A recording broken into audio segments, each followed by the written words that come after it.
queremos un sistema serio y exigente, y en ningún caso se va a dar por perdido este curso.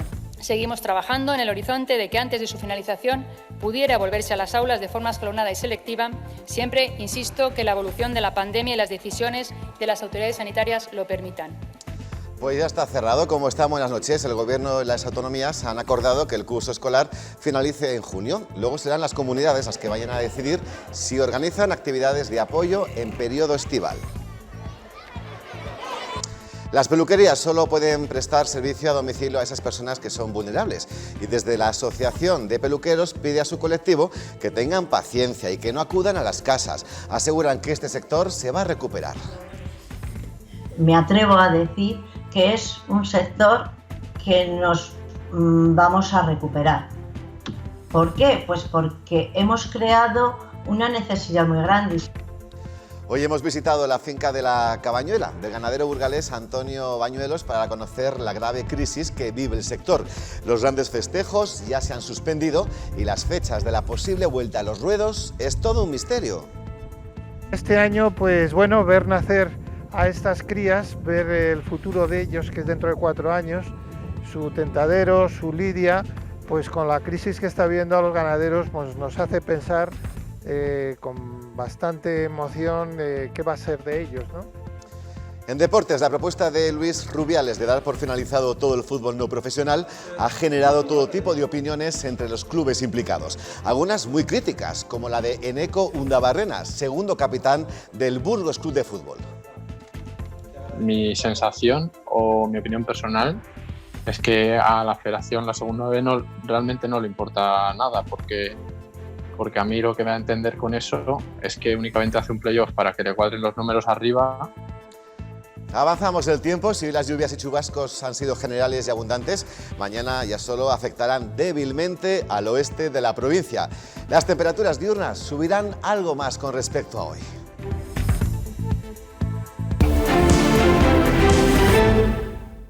Más de un mes de confinamiento y de duro trabajo en los hospitales. Vemos hoy si en algo ha cambiado la situación de nuestros sanitarios con el presidente del Colegio de Médicos de Burgos, Joaquín Fernández Valderrama. Buenas noches. Hola, buenas noches, Rafa. Gracias por acompañarnos. Nada, hombre. Por descontado, el doctor está disponible para todos ustedes en nuestro teléfono 616 11 11 32. Volvemos ahora mismo.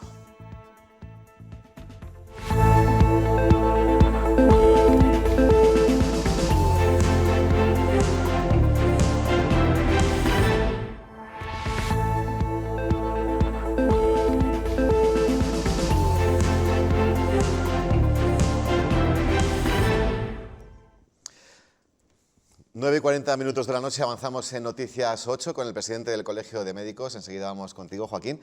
Pero antes actualizamos datos sanitarios. En Burgos, en las últimas horas, se han confirmado 63 nuevos casos. Ya son 1.320 en la provincia. Los fallecimientos ascienden a 149. En la UCI hay 46 camas ocupadas y hay ingresadas 213 personas. La buena noticia está en las altas, 564 pacientes. En Castilla y León hay casi 13.700 contagiados y han fallecido 1.372 personas. Profundizamos en los datos del conjunto del país por edades, analizados 122.000 de los 177.000 casos. Hay 2 niñas fallecidas menores de 19 años, 17 personas entre 20 y 29. 35 de los fallecidos tenían entre 30 y 39 años. Más de un centenar de los finados estaban entre 40 y 49, mientras que son más de 8.200 los mayores de 70 años. Y la Comunidad de Madrid ha reconocido en las últimas horas que 620 personas fallecidas en su domicilio no entraban en los datos oficiales de coronavirus. Hoy la consejera de Sanidad le hemos preguntado sobre si los asintomáticos con test positivo están computando.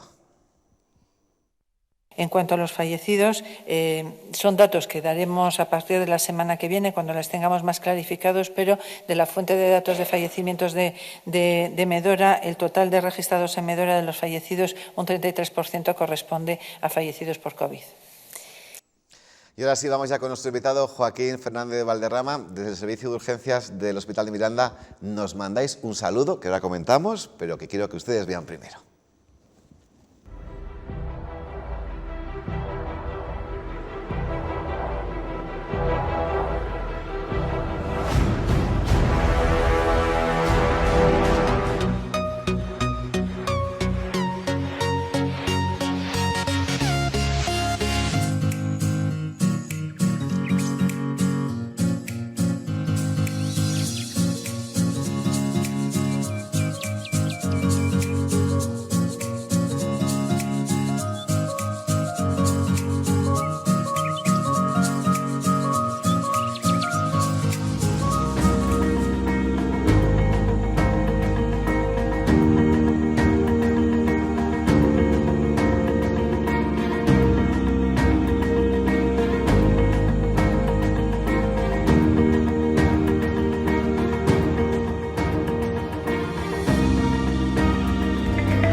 aquí nuestro invitado con sus compañeros. Muy logrado el vídeo, Joaquín, enhorabuena a quien lo haya hecho. Sí, sí, la verdad es que es una cosa muy bonita que ha hecho una compañera médico de urgencias que se llama Maikar y que se lo ha ido trabajando ella poco a poco, en silencio, sin decir nada, y de repente nos ha sacado esta obra maestra, que está muy bien porque no solamente es el buen trabajo que se está realizando en el servicio de urgencias y de compañerismo y de apoyo para sacar esta situación, sino que es el agradecimiento que tenemos hacia gente de fuera y gente de dentro.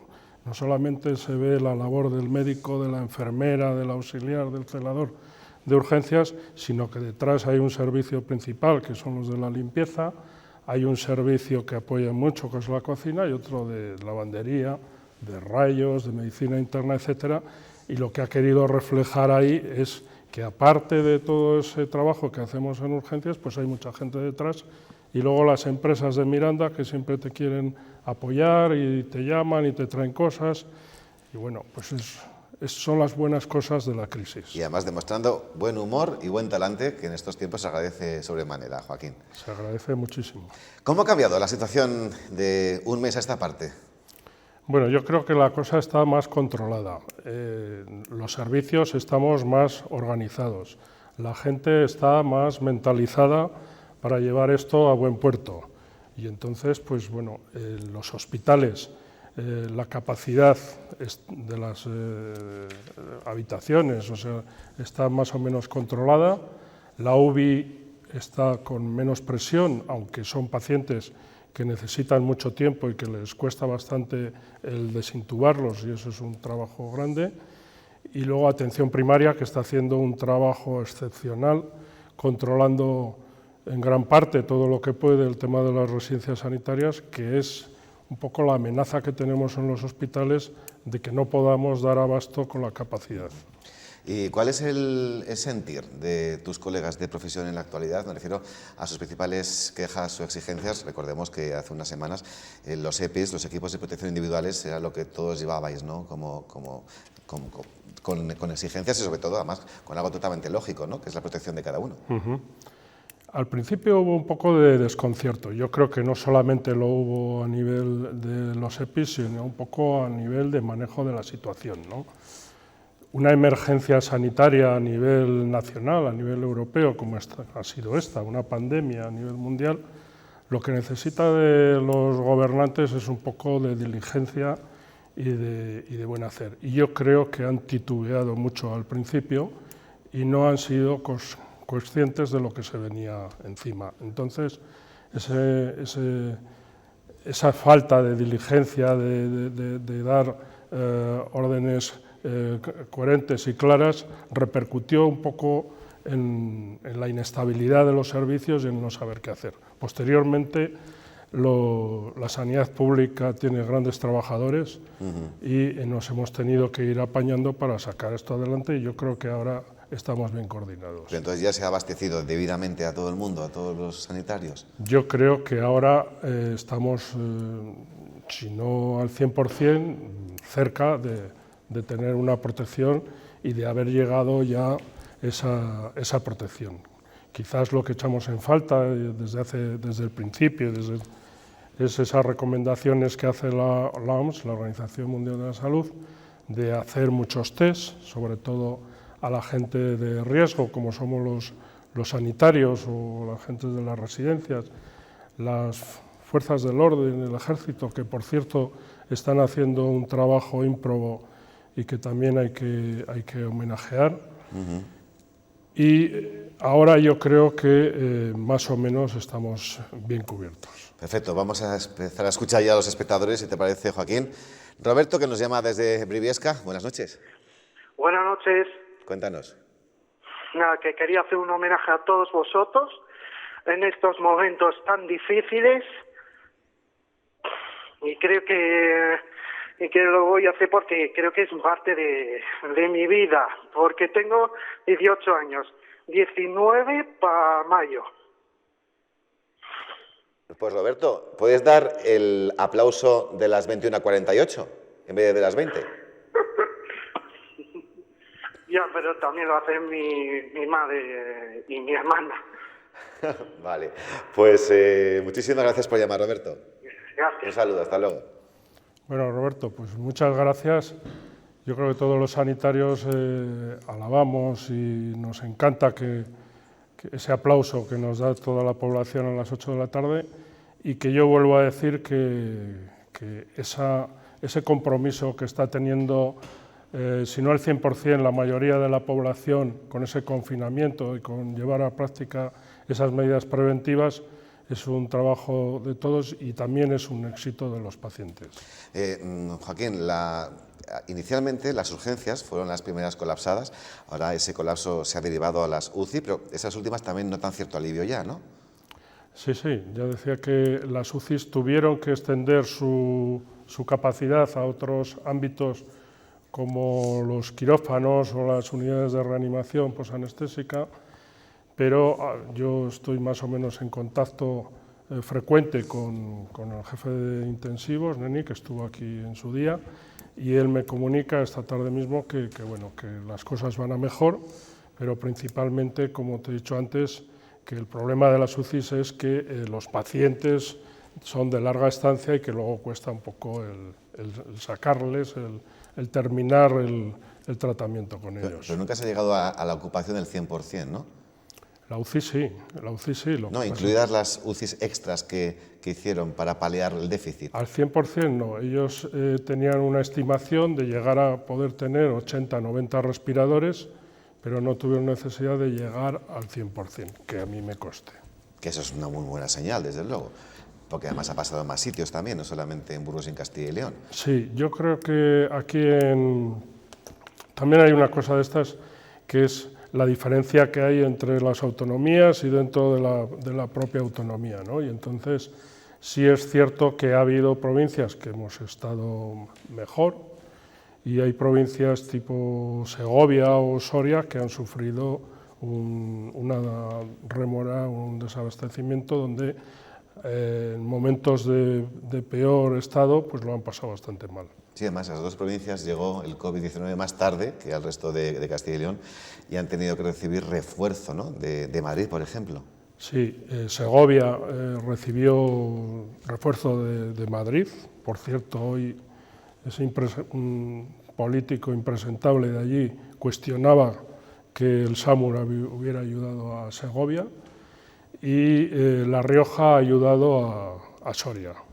¿Cómo lo va a cuestionar si hemos visto las imágenes en el autobús cuando venían a Segovia? Bueno, SAMUR. Hay gente para todo y bueno, pues son gente que se delata y que no tiene sentido. A nivel político, ¿qué sentir tenéis los médicos en general? Pues el problema es ese, que en ciertos momentos nosotros hemos visto que la gente está sufriendo, en la sociedad hay una gran preocupación por esta crisis, mucha gente muriendo, incluso gente de primera línea, sanitarios, policías de fuerzas del orden, y sin embargo seguimos viendo esas patochadas que tienen algunos políticos que desconectan de esta emergencia sanitaria y se dedican a peleas a las que estamos acostumbrados en los múltiples periodos electorales. Yo creo que después de todo este confinamiento habrá que rendirles cuentas. Pues sí, habrá que hacerlo. Vamos al teléfono, a ese 616 11 11 32. Esther, buenas noches, ¿de dónde eres? Hola, buenas noches, de Burgos, de Camonal. Muy bien, Esther, cuéntanos. Sí, quería preguntar, no sé si tiene mucho creo que sí que tiene que ver. A ver, yo veo por ahí a la gente, he salido esta mañana a comprar y veo a la gente con mascarillas, pero hay algunas que las llevan, que yo creo que llevan toda la semana con la misma mascarilla porque se les ve muy sucias. Otros llevan la mascarilla puesta ahí en la cabeza y luego se la tocan y yo digo, yo iba sin mascarilla y sin nada, que con guantes al supermercado sí y luego me le quitaba. Pero yo digo, a ver, ¿es necesario llevar esas mascarillas o lo que están haciendo es un poco el tonto?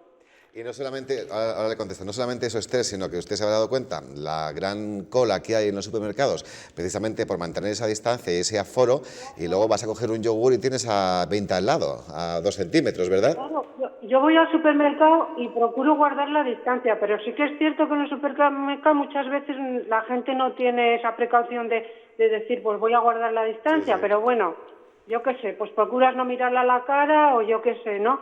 Pero yo lo de las mascarillas, yo me siento a veces con remordimiento de no llevarla, pero digo, si yo estoy guardando la distancia y esa es una mascarilla que llevan toda la semana con ellas, porque hay algunas de verdad que les he visto que digo, bueno, a ver, pues mejor no lleven nada. El doctor responde. Gracias, Esther. Buenas noches.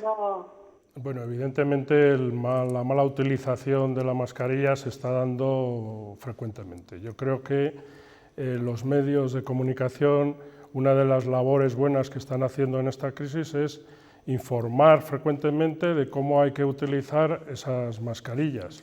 Entonces, una mascarilla que uno toca las cosas y luego se toca la mascarilla con la mano y luego la reutiliza, la deja a la entrada de su casa y luego se la vuelve a poner, etcétera, pues no es un elemento de barrera que le vaya a funcionar mucho. Yo creo que hay muchos tutoriales donde donde bien viene la utilización de la mascarilla y que si uno los ve es sencillo. Bien, pues seguimos con el teléfono. Tenemos a José María. Buenas noches. Buenas noches. Jesús María. Villarcayo, ¿no? Sí. Bienvenido. Yo soy el pastor de las militares. El pastor de las militares. Quiero decir a ver si se arregla esto. Pues hombre, eso queremos todos, Jesús María. Poli. Me cago en 10. ¿Cómo está siendo el confinamiento de un pastor? El oficio es muy duro, ¿eh? Sí, sí, pero en este mes y pico que llevamos encerrados, usted sale a la calle, tiene que ir con el ganado, a trabajar, etcétera, etcétera. No, yo salgo todos los días al monte. Ajá. Yo no me voy a dejar morir las ovejas de hambre. Ajá, claro. Muy bien, Jesús. Muy bien, Jesús María, pues que pase lo mejor que pueda este confinamiento. Pues os mando un saludo, ¿vale? Gracias. Buenas noches. El mejor pastor de las merindades. Muy bien, Jesús María. Hasta Arriba luego. las merindades, por supuesto que sí, que tenemos muchísima audiencia ahí. Joaquín, la semana pasada el jefe de urgencias del Hospital de Burgos alertaba aquí, en ese mismo sitio donde estás tú, de la era post-COVID. Es decir, aparecerán personas con síntomas de otras enfermedades que no han acudido a urgencias porque tenían miedo. Y se planteaba la cosa de que hubieran tenido el COVID, ¿no? Bueno, sí es cierto... que no hubieran ido, no tiene nada que ver con el COVID, que no habían ido precisamente sí, que no hubieran ido a urgencias ahora por el tema de la crisis y se hubieran... contagio. Vale. Yo creo que sí, que nos vamos a encontrar pacientes con enfermedades crónicas que en esta época se les ha reagudizado y no han acudido a tiempo a los servicios sanitarios, ¿no? Pero sí es cierto que está cambiando la filosofía y el modo de atención sanitaria. Y entonces también es cierto que muchos de estos pacientes se les está atendiendo por atención primaria, incluso por voluntarios, médicos con experiencia, telefónicamente, y entonces se está supliendo esa forma de atención sanitaria y claro, también nos llegan de vez en cuando esos pacientes crónicos. ¿Y qué repercusión crees que tendrá esta pandemia en el futuro de la sanidad? ¿Va a haber un antes y un después? Totalmente de acuerdo. No sabemos cuándo terminará el confinamiento, el aislamiento. Yo creo que hasta que no se descubra la vacuna y tengamos un tratamiento fiable, pues vamos a tener que seguir teniendo unos cuidados preventivos. Y sobre todo vamos a tener que seguir teniendo unas medidas de prevención, de aislamiento, que no teníamos otras veces, como el lavado frecuente de manos, la utilización de mascarilla, etc. Y luego los servicios sanitarios, evidentemente que va a cambiar. Cambiará la atención en urgencias, yo creo que esa masificación que se hacía hasta ahora se tiene que corregir, tiene que haber triajes potentes, tiene que haber triajes en los centros de salud, donde la gente se le reorientará, se debe de potenciar la atención domiciliaria, se debe de potenciar la atención telefónica, que está siendo efectivo y se está demostrando, y luego ya no digamos a nivel de la reordenación de la sanidad rural, en la cual evidentemente no puede ser la misma ahora que hace 40 años, que es de cuando data. Habrá que cambiar muchas cosas, los ayuntamientos tendrán que colaborar, los alcaldes tendrán que dedicarse a otras cosas y no a reordenar la sanidad, y tendremos, yo creo que es una de las partes positivas que podemos sacar de aquí. Hay quien piensa como tú y hay gente que piensa que luego no tenemos memoria. Seguramente, pero habrá cosas que se nos olviden porque somos latinos, pero habrá cosas que por narices tengan que ser así. Perfecto, pues Joaquín, vamos a hacer un pequeño alto en el camino y seguimos. Son las 21:59 minutos, Noticias 8, regresa enseguida.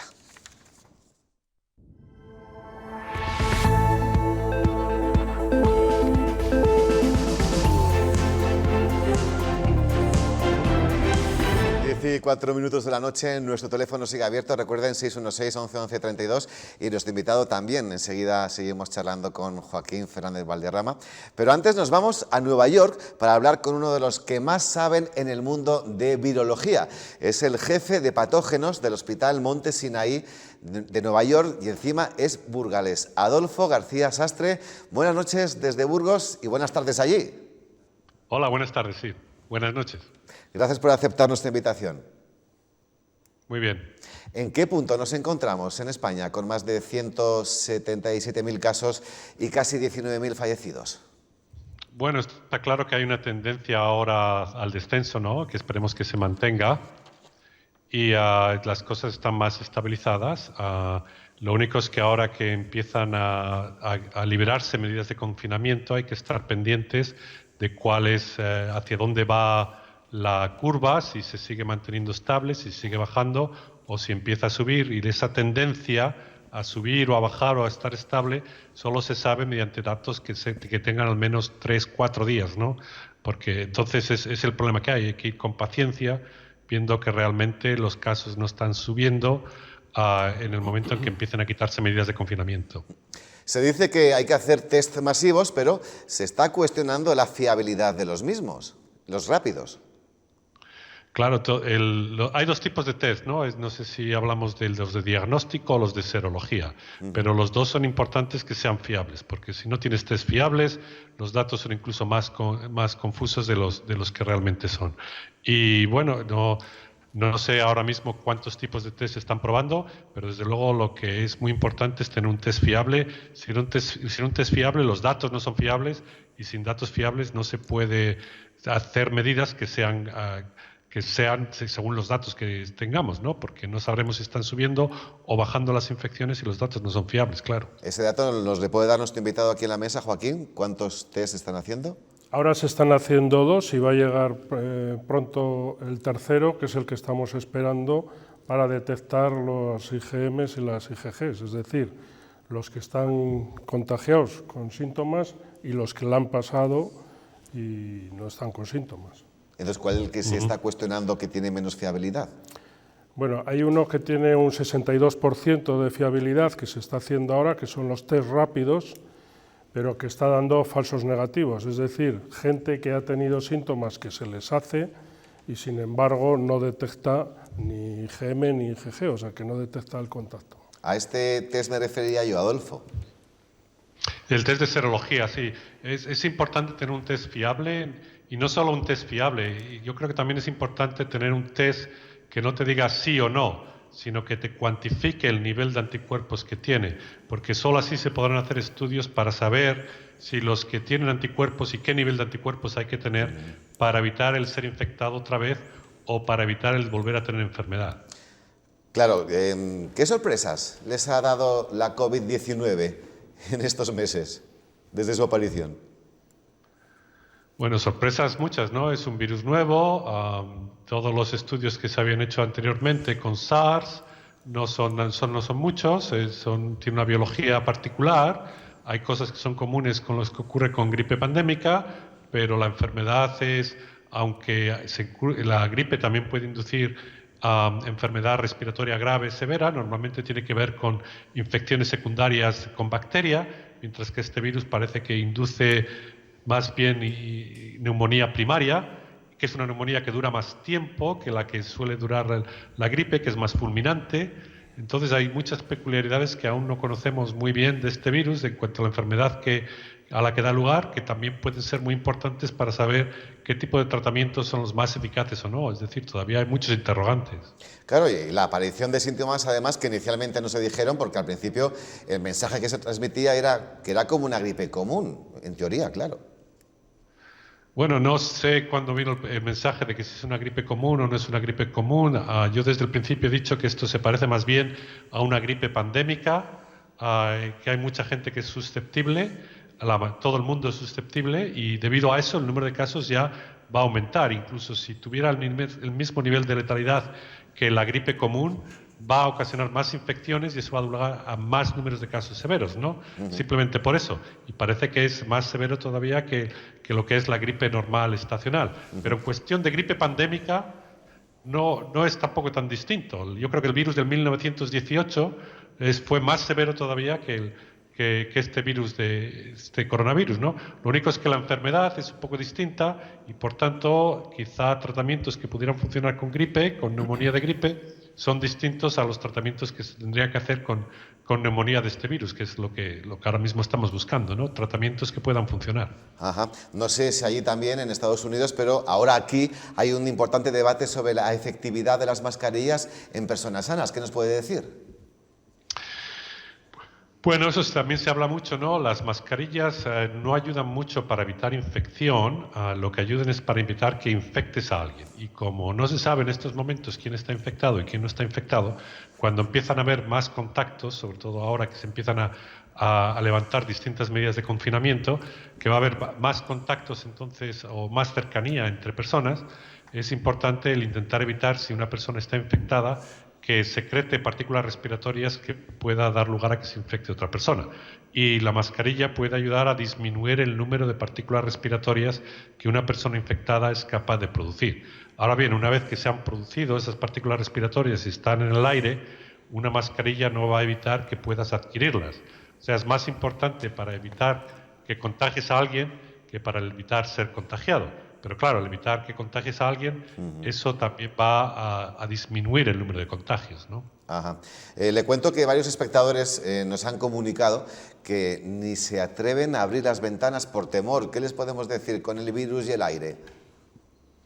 Bueno, siempre es posible adquirir el virus por el aire, ¿no? Pero no es una cosa que el virus tiene alas, que no es un pájaro. Las partículas infecciosas no sabemos hasta cuánto tiempo permanecen infecciosas en el aire, pero cuanto más se circule el aire, más se diluyen también. Y eso quiere, bueno, si es verdad que abres la ventana, ¿qué es lo que tienes enfrente?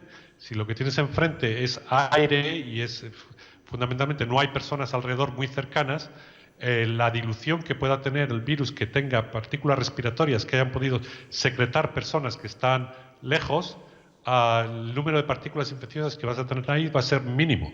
Entonces no creo que sea tan problemático abrir las ventanas, ventilar las habitaciones, sobre todo en sitios donde hay más de una persona viviendo, en cuyo caso puede ser que a lo mejor una persona que haya salido a comprar el pan se infecte sin darse cuenta, y el ventilar la habitación contribuye a que no pueda infectar tanto a las personas con las que está conviviendo. Ajá. ¿Sería el señor García Sastre partidario de un desconfinamiento por provincias o comunidades? Eso es cuestión de mirarlo. Es difícil saber exactamente cómo hacerlo, cómo empezar todo, ¿no? Porque no sabemos exactamente hasta qué punto cada una de las medidas de confinamiento está contribuyendo a que haya menos contagio. Y eso no lo vamos a poder saber hasta que empezamos a quitarlas y según se vayan monitoreando los contagios, ver si están aumentando o no están aumentando los contagios. Y eso es lo que hace esto difícil, ¿no? Es prácticamente aprender a hacerlo poco a poco, y si se comete algún error sin saberlo, porque no sabemos lo que estamos haciendo realmente, es volver a poner otra vez medidas de confinamiento para evitar que sigan subiendo los contagios. O sea, es difícil, hay que hacerlo poco a poco y bueno, no sabemos cómo va a funcionar, la verdad. Esperemos que todo vaya bien. Bueno, eso puede parecer un mensaje de intranquilidad hacia la población, ¿no? No, yo creo que es más bien un mensaje de paciencia, ¿no? Que las cosas no son tan fáciles de acabarse con ello, y que es muy necesario, mientras podamos seguir monitoreando de cerca cuál es la evolución del virus. En el momento en que se vea que algo la tendencia empieza a ir hacia arriba, es volver a poner las medidas que se habían quitado en ese momento. Y es cuestión de paciencia, ¿no? Esto no va a durar toda la vida, pero mientras haya gente que sea susceptible, mientras no tengamos vacuna y haya gente que sea susceptible, siempre va a ser posible que se vuelva a prender el fuego, ¿no? Piensa en esto como un fuego. Ahora mismo se está extinguiendo, pero siempre puede haber brasas en algún sitio que pueden volver a prender, y al principio a lo mejor prenden poco, pero luego pueden volver a prender de una forma más grande, ¿no? Entonces, eso es lo que hay que seguir de cerca cómo van las tendencias de contagio, para saber si realmente podemos seguir continuando quitando medidas de confinamiento. Claro, no vamos a tirar por la borda todo el trabajo que estamos haciendo por un desconfinamiento demasiado hecho sin pensar, ¿no? Y sobre el debate de que los niños sean los primeros en salir, siendo vectores de propagación por ser en muchos casos asintomáticos, ¿qué le parece? De nuevo, eso es algo que no sabremos, ¿no? En algún momento hay que hacerlo. Y lo único es que hay que monitorizar, y no hacer muchas cosas a la vez, porque si hacemos muchas cosas a la vez, entonces si suben los contagios, no sabemos cuál de las cosas que se ha quitado es la más fundamental para que hayan subido otra vez los contagios. ¿Hay pugna o rivalidad por encontrar una vacuna? Y ahora hablamos de las empresas, aparte de los investigadores y científicos. Yo creo que pugna o rivalidad no hay. Lo que queremos es una vacuna, ¿no? Todos los científicos, todo el mundo quiere una vacuna. Yo creo que el problema no está en tanto si hay pugna por una rivalidad por una vacuna, como es si las primeras vacunas que entran en ensayos clínicos y se ve que funcionan, qué mecanismo se va a tener para poder compartir estas vacunas con el resto del mundo, porque siempre va a ser un país el primero que va a lograr una vacuna que tenga cierta efectividad. La primera cosa que ese país que lo consiga va a intentar hacer es hacer dosis que sean las necesarias para poder vacunar a la gente de su país. Esa va a ser la prioridad, pero el caso es qué pasa con el resto de los países. ¿Cómo se puede hacer para que esa vacuna también se produzca en otros países y pueda ser usada en otros países? Y eso es lo que ahora se debería estar hablando, para tener al menos tener algo programado para saber qué es lo que va a ocurrir, qué se puede hacer para transferir rápidamente tecnologías, la capacidad de producción de vacunas a otros países en cuanto se sepa si una vacuna en concreto funciona en un país. ¿Se sabe quién está más avanzado ahora mismo para encontrar esa vacuna? Ensayos clínicos han empezado en China y han empezado en Estados Unidos, son los primeros que han empezado. Si esas vacunas son efectivas, serán las primeras que se sepan si son efectivas, seguramente. Si no son efectivas, algunas que vienen por detrás serán las que se vean si son efectivas o no. Es decir, lo más fácil es que sea China o Estados Unidos los primeros que saquen una vacuna efectiva, aunque no podemos descartar que haya algún otro país que también sea capaz de hacerlo. Ya te digo, lo importante no es qué país es el primero. Lo importante es qué tipo de medidas se van a tomar para poder hacer la tecnología que se pueda transferir y que se puedan hacer el número de dosis necesarias para vacunar a más personas en otros países que también lo van a necesitar. Algo que todo el mundo se pregunta en la calle. Adolfo, ¿cómo afectará la llegada del verano a este virus? Bueno, pues no sabemos exactamente, ¿no? Pero también es verdad que los virus respiratorios no se transmiten tan bien durante el verano. Entonces, no creo que completamente elimine el virus, no creo que los contagios se vuelvan cero, pero pueden contribuir a que se reduzca el número de contagios, con lo cual va a ser entonces más sencillo el quitar las medidas de confinamiento, porque hay otra variable que se va a añadir para que el virus se contagie más lentamente. Pero no sabemos hasta qué punto va a contribuir a ralentizar el virus, ¿no? Sabemos que hay contagios en países tropicales, que seguramente estos contagios no sean tan efectivos, no sean tan rápidos como ocurre en otros países, pero es muy temprano como para poder saber cuánto va a contribuir la llegada del verano a ralentizar el número de contagios. Ajá. Y de producirse un rebrote, dicen que en otoño e invierno, ¿sería este más virulento o menos? Eso tampoco lo sabemos, no podemos decirlo con certeza, pero creo que es muy improbable que sea más virulento. Porque, aunque es un virus de RNA, aunque el virus cambia, y es lo normal, porque es lo que todos los virus de RNA cambian según van propagándose de una persona a otra, aunque eso es así, aunque el virus cambie, los cambios no tienen por qué reflejarse en aumentar la severidad de infección, porque no es eso por lo que el virus se selecciona. Si hay un cambio que aumenta la severidad de infección, una mutación que aumenta la severidad de infección, ese virus que ahora es más severo, que da lugar a una enfermedad más severa, tiene que competir, es minoría todavía, y tiene que competir con el resto de sus primos que no dan lugar a una enfermedad severa. ¿Y cómo compite? Solo puede competir si se transmite mejor. Por tanto, tendría que un mecanismo de enfermedad severa que pudiera evolucionar debería estar ligado a una mejor transmisión para que eso se pueda seleccionar. Y eso es lo que me parece a mí difícil, que haya mutaciones que den lugar a las dos cosas a la vez, a que se transmite el virus mejor y a que dé lugar a una enfermedad más severa. ¿Le puedo preguntar su punto de vista sobre qué países han reaccionado mejor gestionando esta crisis? Es muy difícil de responder esa pregunta. También hay países que han tenido más suerte porque el virus ha empezado un poquito más con no tanta fuerza, que eso también es muy estocástico, puede entrar a la vez en un país con muy pocos casos y por la razón que sea estocásticamente prende antes en un país que en otro país. Lo que sí que es verdad es que en aquellos países donde se ha podido hacer muy rápido mucho diagnóstico y se han podido aislar al principio las personas infectadas que a lo mejor no tenían enfermedad, pero han sido posible diagnosticarlas y aislarlas, así como en aquellos que han puesto desde una forma muy temprana medidas de contención, que desde luego los contagios no han aumentado tan rápidamente como en otros países. Pero claro, para eso tienes que tener el material necesario para poder poner a punto métodos de diagnósticos, muchos métodos de diagnóstico muy rápidamente y que empiezan a distribuirlos y que se empieza a hacer diagnóstico. Si no se tiene esa capacidad en el país, porque en ese momento no existe, es muy difícil hacerlo de la nada, ¿no? Entonces, es un tema complejo. Tiene que ver mucho también que es la mala suerte que haya podido haber en un país con respecto a otro, pero desde luego, cuanto más diagnóstico se haga para detectar a personas infectadas y cuanto antes se pongan las medidas de confinamiento, si el virus empieza a prender, entonces es más fácil que se pueda disminuir el número de muertes que pueda haber o por lo menos que no haya una subida tan fuerte como para que la atención hospitalaria sea comprometida. Usted sabrá que aquí se le está echando en cara al gobierno que apoyara la manifestación del 8 de marzo.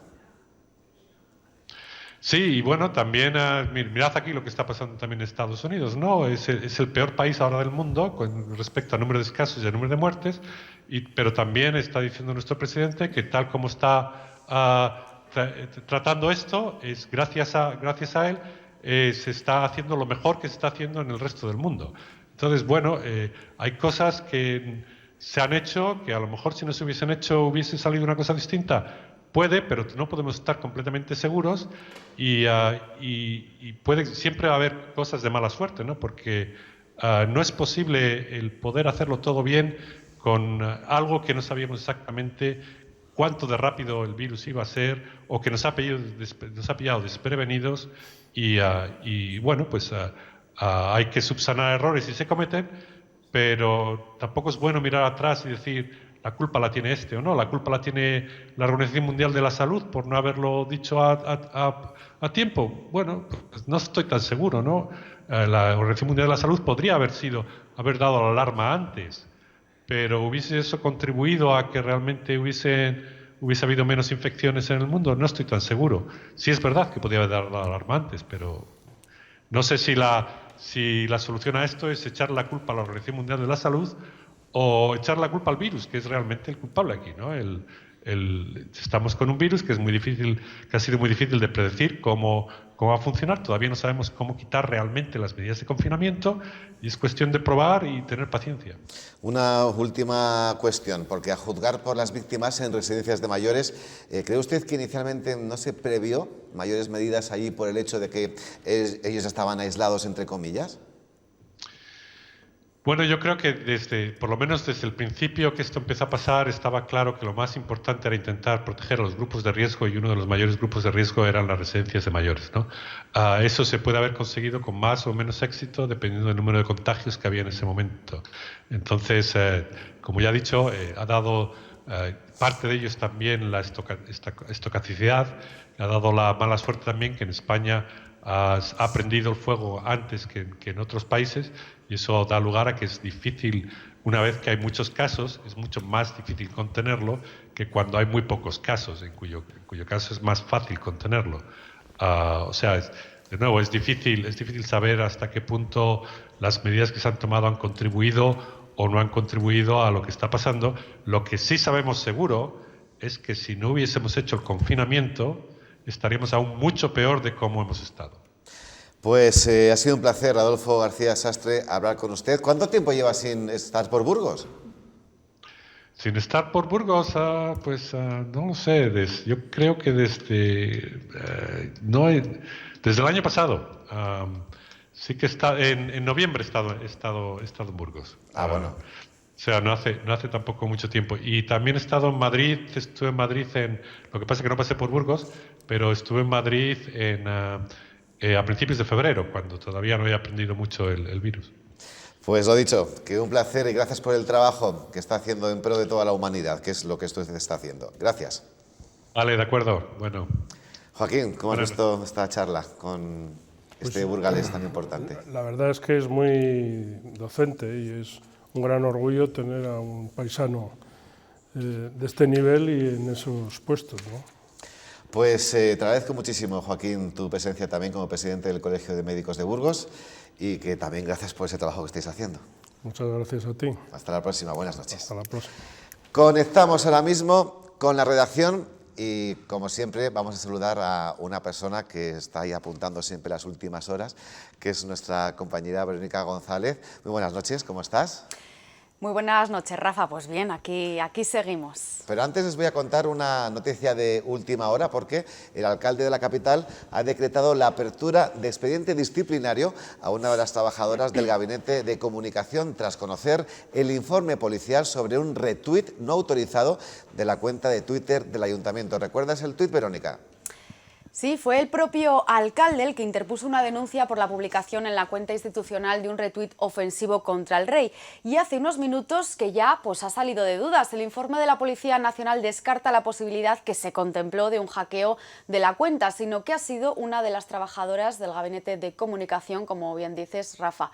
Y ahora, después de que concluya la instrucción del expediente, será la corporación en su conjunto, así lo ha asegurado el alcalde, la que saque sus propias conclusiones sobre la posible sanción. Y volviendo a esos ciudadanos que todavía no saben lo que es el confinamiento, los agentes medioambientales han descubierto a una persona pescando en la Reserva Regional de la Sierra de la Demanda, en el río Arlanza. El infractor no solo se enfrenta a una multa de entre 3.000 y 10.000 euros por una falta grave, ya que está prohibido pescar en época de veda, sino que también a otra multa por incumplir ese confinamiento. Pero no ha sido el único caso en estos días que se ha saltado ese estado de alerta, sino que el helicóptero de la Guardia Civil ha sorprendido a una mujer de 49 años mientras paseaba junto a su perro por un camino rural a varios kilómetros de la localidad más cercana. Muy bien, pues que sigan haciéndolo. Ya han escuchado a nuestro invitado, el señor García Sastre. Es la única manera de que avancemos y salgamos de casa, que aguantemos este confinamiento hasta que nos manden. Verónica, el lunes volvieron al trabajo sectores no esenciales con la obligación de ofrecer la suficiente seguridad a sus trabajadores. Pero no todos saben dónde adquirir esos materiales. Así que la Asociación de Empresarios del Polígono de Villalonquejar ha tomado una sabia decisión. Sí, desde la asociación quieren facilitar a todas las empresas interesadas el acceso a estos elementos de protección tan necesarios en estos momentos y que a la vez son tan complicados en su aprovisionamiento. Por ello, la asociación necesita una respuesta urgente para encargar los pedidos, EPIs que llegarán por avión por un plazo de entrega de aproximadamente una semana o bien por barco, que es más económico, pero la fecha de envío se alarga hasta los 35 días. Las empresas interesadas en realizar un pedido de material todavía lo pueden hacer hasta mañana jueves a las 2 de la tarde. Verónica González, muchísimas gracias como siempre. Hasta ahora. Son las 22:27. Regresamos en 3 minutos.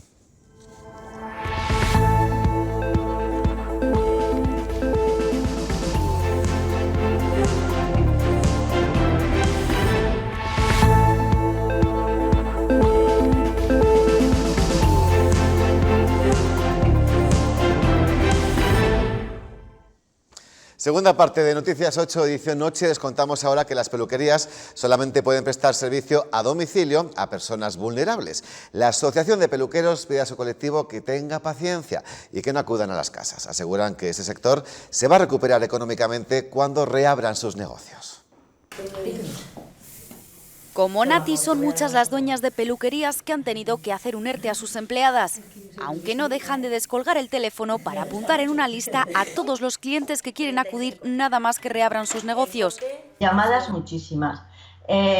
Y claro, el problema está, así que vamos cogiendo, unos lo hacen de una manera, cada uno lo va a hacer a su medida. Entonces, tenemos una lista. La Asociación de Peluqueros en Burgos pide al sector paciencia, además de recomendar que no acudan a los domicilios. Recomendamos que no se vaya a las casas, que tengamos paciencia, porque verdaderamente hay gente que sí, que se anuncian que van a las casas o que quieren ir a las casas. A pesar de que comenzaban ahora sus meses más fuertes, la presidenta de la asociación asegura que es un colectivo que se va a recuperar económicamente. Poco a poco empezaremos a trabajar, aunque sea poco a poco, pero yo creo, me atrevo a decir que es un sector que nos vamos a recuperar. ¿Por qué? Pues porque hemos creado una necesidad muy grande. Y cuando puedan regresar a sus salones, garantizan la seguridad tanto de los clientes como de los profesionales. No vamos a poder meter a la peluquería de repente a 7 o 8 personas. Vamos a tener que buscar los espacios y ir programando poco a poco a la gente. Pues ojalá pronto puedan levantar sus persianas. Y Burgos cuenta con 20 alojamientos turísticos abiertos para dar asistencia a servicios esenciales, establecimientos que están atendiendo a personal sanitario, cuerpos y fuerzas de seguridad del Estado, así como trabajadores de otras actividades aprobadas en el decreto de estado de alarma. 20 establecimientos están abriendo sus puertas durante este estado de alarma a personal de los servicios básicos esenciales. 9 de ellos están en la capital burgalesa y el resto repartidos por la provincia. Solicitamos autorización, ellos nos la concedieron y ahora mismo somos uno de los alojamientos o de los establecimientos que tenemos permiso para abrir, para alojar a personal que lo necesite durante el periodo de alarma. Estos establecimientos ya han alojado a sus primeros huéspedes, cumpliendo con los protocolos del estado de alarma. Limpieza tienen un tratamiento específico que nos han marcado, ¿vale? Se desinfecta, unos productos específicos y la persona está protegida evidentemente con mascarillas y guantes y guardando la distancia. De hecho, en las comidas, cenas y desayunos, quiero comentar que la gente se pone en mesas separadas, cosa que al principio nos chocaría o ya no, ¿vale? Cada uno está en una mesa comiendo y evidentemente guardan la distancia. También más papeleos a la hora de hacer el check-in. Por ejemplo, tienen que justificar su desplazamiento. Tenemos que hacer un registro por cada persona que entra con sus datos personales, es decir, nombre, apellidos, DNI, teléfono, dirección, qué empresa van a trabajar y el motivo del trabajo. Una situación que ha obligado a los alojamientos a ajustar los precios. Sí que vamos a hacer una modificación de precios a la baja. Ahora le hemos intentado incluso reajustar un poco más. Hemos ajustado precios a la gerencia que nos ha pedido. A estos 20 establecimientos de guardia se suman otros 48 en la comunidad. El curso escolar terminará como estaba previsto, en junio. Comunidades y Ministerio han acordado hoy continuar con la educación desde casa y no avanzar nuevos contenidos. Sí habrá notas, pero las repeticiones de cursos serán muy excepcionales. Somos un sistema serio y exigente, y en ningún caso se va a dar por perdido este curso. Se priorizará la evaluación atendiendo su carácter continuo, diagnóstico y formativo, a partir de las evaluaciones anteriores y las actividades desarrolladas durante este periodo. Se mantendrá la duración del curso escolar y que las actividades lectivas ordinarias no se extenderán más allá del mes de junio. Seguimos trabajando en el horizonte de que antes de su finalización pudiera volverse a las aulas de forma escalonada y selectiva, siempre, insisto, que la evolución de la pandemia y las decisiones de las autoridades sanitarias lo permitan. Y en los siguientes términos que van a escuchar se refería a este asunto la ministra de Educación, momentos previos de llegar al acuerdo con las autonomías. Vamos a propiciar un gran acuerdo que proporcione certidumbre a las familias en un momento de incertidumbre y que nos permita responsabilizarnos y atravesar el fin del curso 19-20, apoyándonos también en el 2021 para resolver, siendo la promoción la regla general y la repetición la excepción, que nada tendrá que ver con las causas del coronavirus. Y hablando de educación, gran acogida ha experimentado el programa Aprendiendo en Casa de Castilla y León Televisión, a las 4:15 en las 7 y a las 6 de la tarde en la 8. Como novedad, se hace extensivo a alumnos de secundaria y bachillerato. Mañana toca Ciencias Naturales. New York. The statue represents liberty. Y en Burgos Capital ya se han reanudado algunas de las obras que dependen de la Gerencia de Fomento. Es el caso de San Juan de Lagos, que se retomaron ayer. Las de Capiscol, La Quinta y la urbanización del Plantío se podrán retomar a finales del mes de abril. El motivo de la suspensión fue que era imposible continuar con las obras por falta de material y de EPIs. Que algunas de las obras que dependen de Fomento ya ha vuelto a la normalidad, bueno, a esta relativa normalidad, por ejemplo, la de San Juan de los Lagos, creo que han recomenzado ayer y se está planteando la fecha de finales de abril para reiniciar las 3 obras para las que Herrero Temiño pidió la suspensión. Para eso tendrán que pedir levantar esta suspensión a la Junta de Gobierno.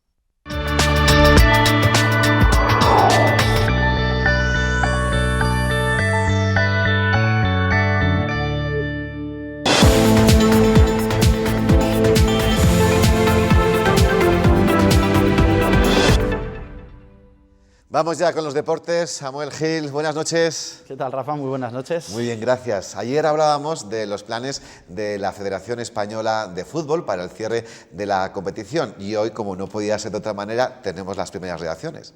Sí, porque la decisión de Luis Rubiales de premiar a aquellos que se encontraban en puestos de playoff cuando se desató la pandemia del coronavirus y de dejar todo lo demás tal y como está, tiene muchas lecturas y algunas apuntan a las futuras elecciones a la presidencia, en lo que se entiende como un intento del propio Rubiales de contentar a todos, de intentar ganar votos sin perjudicar a nadie por abajo y premiando con un posible ascenso a los de arriba. Lo que está claro es que el presidente de la Ejecutiva apuesta firmemente por este modelo y así se lo ha comunicado a los respectivos presidentes de las federaciones territoriales. Pero así podéis ir tomando nota y preguntarme... Aquí, en Castilla y León, Marcelino Matés se ha reunido esta misma tarde con los clubes de Segunda B y Tercera División. Esa ronda de contactos ha terminado hace tan solo unos minutos, pero antes, esta mañana, hemos hablado con uno de los protagonistas directos de toda esta situación, el capitán, uno de los capitanes del Burgos Club de Fútbol, Eneko Undabarrena. A última hora de este martes saltaba la noticia. La Federación Española comunicaba que iba a proponer la suspensión de las competiciones en el fútbol no profesional a partir de Segunda B. La idea del ente federativo es que se jueguen unos playoffs express para ascender a Segunda sin concretar cuántos clubes los disputarían y que no haya descensos. Una medida que genera el enfado de futbolistas que creen que se menosprecia al balompié modesto. Creo que lo único que es justo es acabar la liga, eso es lo único. Y además... no sé, mi sensación o mi opinión personal es que a la Federación la Segunda B realmente no le importa nada, porque a mí lo que me da a entender con eso es que únicamente hace un playoff para que le cuadren los números arriba, porque al final primera y segunda división hay mucho dinero de televisiones invertido y al final se tiene que jugar sí o sí. Otro problema pendiente es qué ocurre con los jugadores de los equipos que no competirían. Está claro que ante algo excepcional hay que tomar también medidas excepcionales, ¿no? Pero creo que de todas las que se pueden tomar, a mí es la que menos gracia me hace. Sus contratos finalizan el 30 de junio, pero sin nada que disputar y en muchos casos sumidos en un ERTE, quedan en una situación extraña. En los próximos días se sabrá definitivamente cuáles son los planes federativos y las posibles respuestas en los tribunales. En la Liga Smartbank, el Mirandés ha descartado la posibilidad de realizar un ERTE como sí han hecho otros equipos como Fuenlabrada o Albacete, pero ha iniciado la negociación para rebajar el sueldo a sus jugadores. La suspensión de la Liga podría provocar pérdidas de más de 1 millón de euros en concepto de ingresos televisivos, así que cada futbolista verá reducida su nómina en un 13%. Uno de ellos, el mediocampista francés Michael Malsa, sería ya a esta hora nuevo jugador del Levante para la próxima campaña. Mientras el fútbol aprieta los dientes, el básquet piensa en cómo terminar su temporada. La alternativa preferida para la Liga Endesa es ese playoff a 16 que le comentábamos hace unos días en Canarias, mientras los jugadores del San Pablo Burgos pasan los días en sus hogares, como pueden. La Liga Endesa continúa detenida y buscando maneras y soluciones para intentar acabar como se pueda la temporada 19-20. La última idea es acabar con un playoff de 16 equipos en Canarias en formato concentración, sin público y con estrictos controles sanitarios. Aún así quedan bastantes detalles por pulir. Seguro que lo tienen bien planeado y bueno, darán unos días de entrenamiento y luego se podrá jugar el torneo. Pero bueno, la verdad que tienen una papeleta bastante grande porque luego en el tema de descensos y ascensos. Y luego, pues bueno, el formato hay que dar una vuelta. También está la Euroliga de por medio, a ver qué pasa. O sea que, bueno, a ver, tienen reunión, no sé si el 20, a ver qué votan, qué deciden o qué pasa. Mientras tanto, los jugadores de San Pablo siguen confinados en sus casas hasta que pase el estado de alarma. Los entretenimientos para pasar el tiempo son de lo más variado. Me voy entreteniendo, como ya dije en algún medio, pues ahí intentando subir al Burgos de fútbol a primera en un videojuego, hago un curso de recursos humanos, estoy haciendo un curso online, hago puzzles, evidentemente hago deporte, bueno, me dedico más a la cocina, limpio la casa, cosas así, o sea, bueno, me voy entreteniendo. Aún tocará esperar hasta el día 20 de abril para ver cuál será la determinación de la Asamblea de la ACB. En la Universidad de Burgos de Tenis de Mesa, el UBU-TPF ha comenzado a planificar el siguiente curso. La principal novedad radica en el paso atrás de Jorge Ausín. El jugador burgalés y la dirección deportiva han acordado que juegue en el conjunto de División de Honor y que su lugar en la primera plantilla lo ocupen Miguel Núñez y Dani Berzosa. Por el momento, Alexandru Kazaku y Dran Kakodruta ya han dado su sí a la escuadra palista. Es todo. Rafa. Gracias, Samuel. Hasta mañana. Buenas noches. Hasta mañana. Seguimos recorriendo diferentes sectores afectados por el estado de alarma y conociendo de primera mano su situación actual. En este caso, visitamos la finca de La Cabañuela, del ganadero burgalés Antonio Bañuelos, para conocer la grave crisis que tiene el sector y todo lo que conlleva el mundo taurino. Puede ser casualidad, pero en La Cabañuela son las 5 de la tarde, las 5 en punto de la tarde. Y como el poema de Federico García Lorca, en cierto modo, también esta tarde hay muerte y solo muerte. La COVID-19 ha hecho que los festejos de medio mundo hayan sido cancelados unos y pospuestos los menos. La ganadería del frío tirita, pero esta vez de miedo. Después de haber estado en todas las plazas de primera, en España, en Francia, nos encontramos con una camada extraordinaria, de los años que mejor, preparada y ya estaba contratada prácticamente toda la camada para muchos sitios de Francia y España y bueno, pues con tristeza y con preocupación, claro. A día de hoy, el Hierro de Bañuelo ya ha suspendido 5 corridas muy importantes, además de algún que otro festejo popular. Y esto parece que acaba de empezar. En esta ganadería concretamente llevamos ya 5 corridas suspendidas. Una a la provincia de Madrid, otra a la Feria San Isidro de Madrid, otra a la Feria de San Pedro en Burgos, otra a la Feria de Armañac en Francia y bueno, quieren aplazarlas, quieren a finales de agosto. Yo no sé si este año cuándo se va a dar corridas de toros ni qué se va a hacer. Estos días las crías están llegando en silencio a los robledales llenos de frescos pastos. La confinación se hace obligatoria y el optimismo sabe a pase de pecho. Animo valor y el toro cuando toque. Yo soy optimista y creo que antes de octubre se habrán visto muchas corridas de toros y se habrá dado salida al gran stock que hay ahora mismo en el campo. De nuevo habrá que levantarse una vez más en estos 27 años de historia. Habrá que volver a salir, aunque sea a las 5 de la tarde. A las 5 en punto de la tarde. Vamos ya con la previsión del tiempo. Si hoy las lluvias y chubascos han sido generales y abundantes, mañana ya solamente afectarán débilmente al oeste de la provincia. Las temperaturas, eso sí, subirán.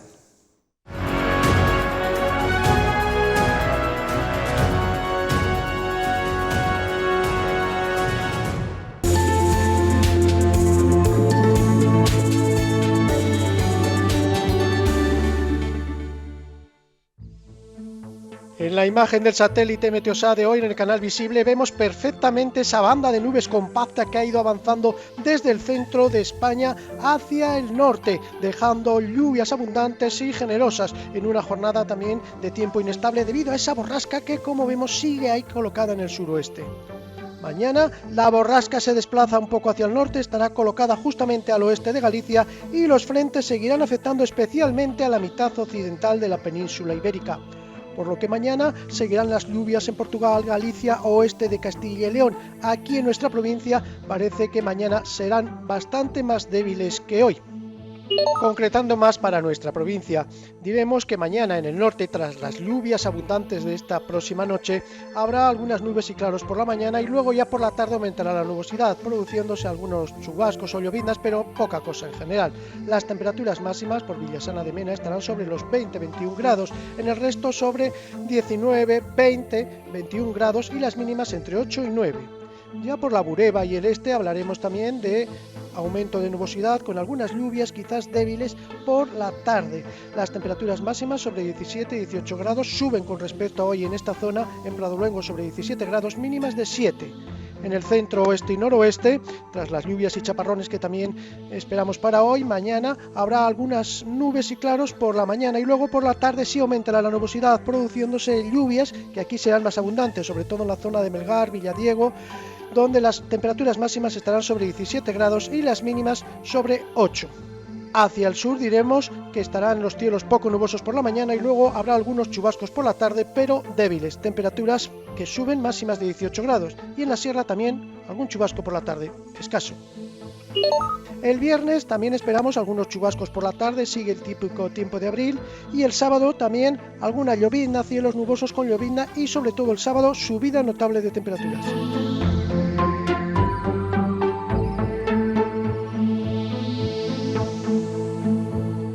A las 11 menos 10 de la noche volvemos a la redacción de la 8. Ahí se encuentra todavía Verónica González. Hola de nuevo.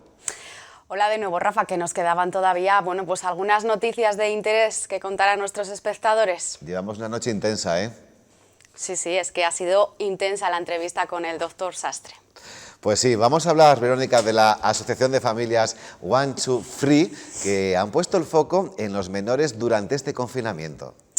Pues sí, creen que ha llegado el momento de proponer algunas medidas de alivio para los niños y niñas, como por ejemplo dar un pequeño paseo diario cerca de sus casas acompañados por un adulto y manteniendo la distancia social protectora. Esta asociación asegura que no se trata de romper el confinamiento, sino de proponer opciones que permitan paliar las consecuencias del encierro al que están sometidos los más pequeños. Además, quieren resaltar que han sido los menores de edad los que más en serio están cumpliendo con las medidas de confinamiento. Y así es.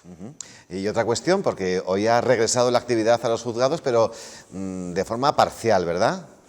Sí, el Consejo General del Poder Judicial ha levantado esas limitaciones establecidas tras el estado de alarma. Los funcionarios de los juzgados han vuelto pues para aliviar todo el colapso generado por ese parón. Solo se permite de momento presentar escritos de forma telemática para su tramitación, pero juicios y otros procedimientos, salvo los de urgencia, se van a mantener aún paralizados.